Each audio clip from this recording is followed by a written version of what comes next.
ఎందుకంటే వాళ్ళందరి secrets and connections, వాటికి సంబంధించిన ఇన్ఫర్మేషన్ నీ దగ్గర ఉన్నాయి. And I need it.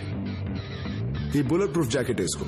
బయటికి వెళ్ళాక నా డిపార్ట్మెంట్ లో ఉన్న బెస్ట్ షూటర్ నిన్ను షూట్ చేస్తాడు, కానీ నీకేం అవదు. నిన్ను చంపాలనుకున్న వాళ్ళ దృష్టిలో నువ్వు చచ్చినట్టే. గవర్నమెంట్ సపోర్ట్ తో విట్నెస్ ప్రొటెక్షన్ ప్రోగ్రామ్ కింద నిన్ను సేఫ్ గా ఉంచే బాధ్యత నాది.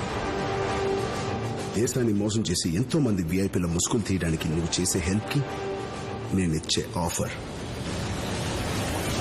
Decision is yours. Give me 5 minutes. Sure.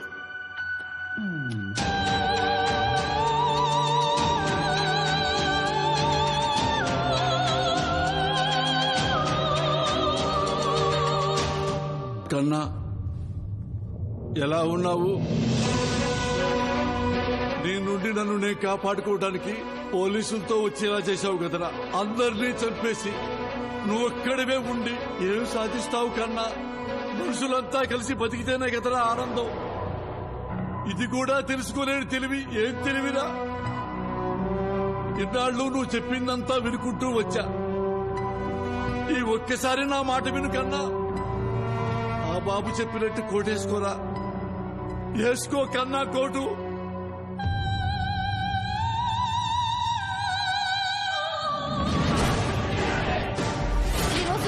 Siddhartha నోటి నుండి ఎలాంటి మాటలు బయటకు వస్తాయోనని మినిస్టర్లు, బిజినెస్ మ్యాన్లు, ఇటు ప్రముఖులు ఆసక్తిగా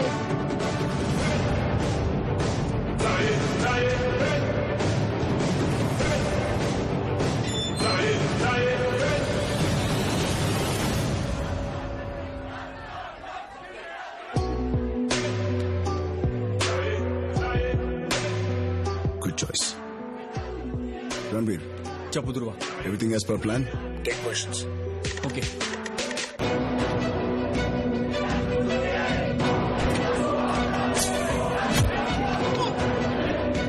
ఈ కెపెన్ హర్స్ట్ స్నైపర్ ని తట్టుకుంటుందా?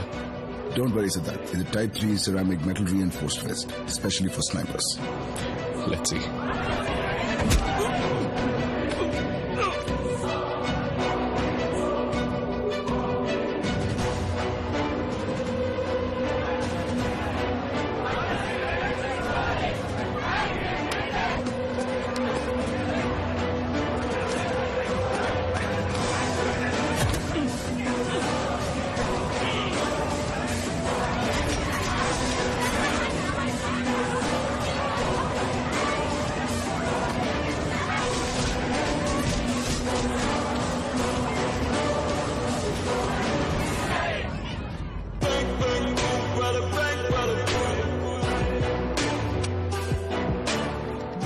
వ్యక్తి నుంచి నువ్వు చోటే నీ మార్క్.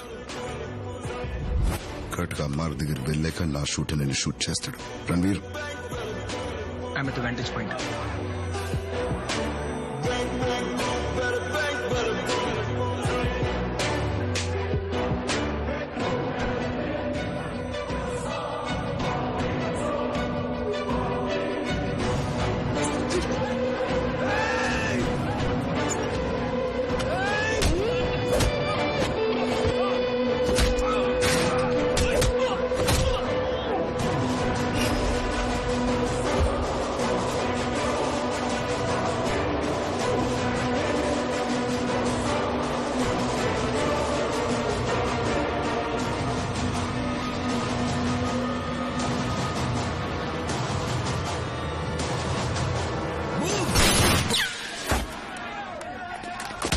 బుల్లెట్ ప్రూఫ్ జాకెట్ ఎందుకు వేసుకోలేదు?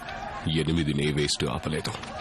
ఇప్పుడు అది కావాల్సింది నాకు కాదు, నీకు.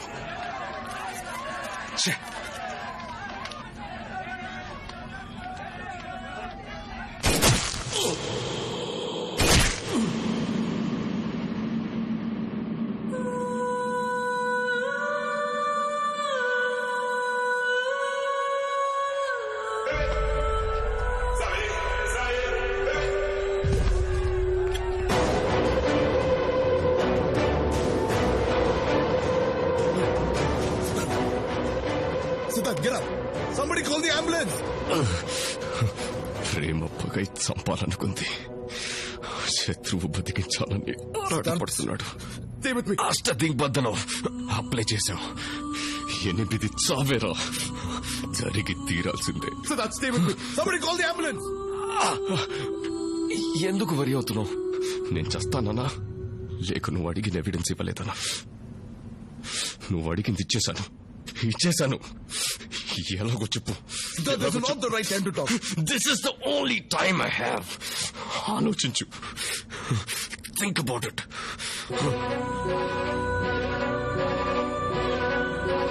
ఇప్పుడు అది కావాల్సింది నాకు కాదు, నీకు. Bulletproof vest. నువ్వే నాకు కరెక్ట్ శత్రువురా. నీకు కావాల్సింది నీకు ఇచ్చేశాను. దేశం కోసం, ప్రజల కోసం కాదు, నీకోసం.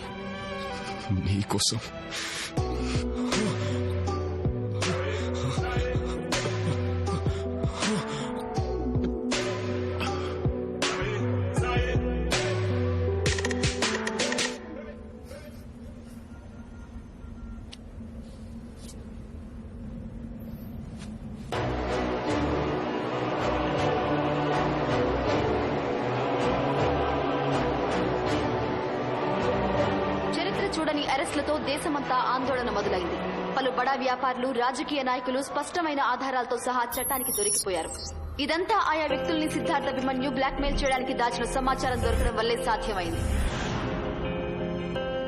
ఈ ఎక్సైట్మెంట్ మించిన ఎక్సైట్మెంట్ చిన్నప్పుడు నేను చూసినా ఇప్పటికీ నాకు గుర్తుండిపోయిన ఆ న్యూస్.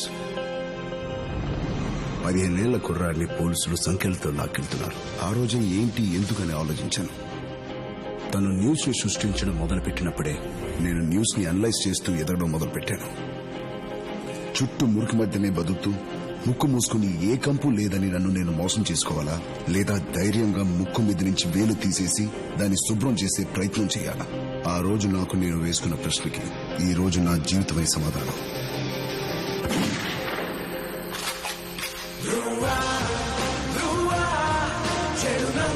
చేసే స్వార్థమే నువ్వా విధిననే చేద్దాం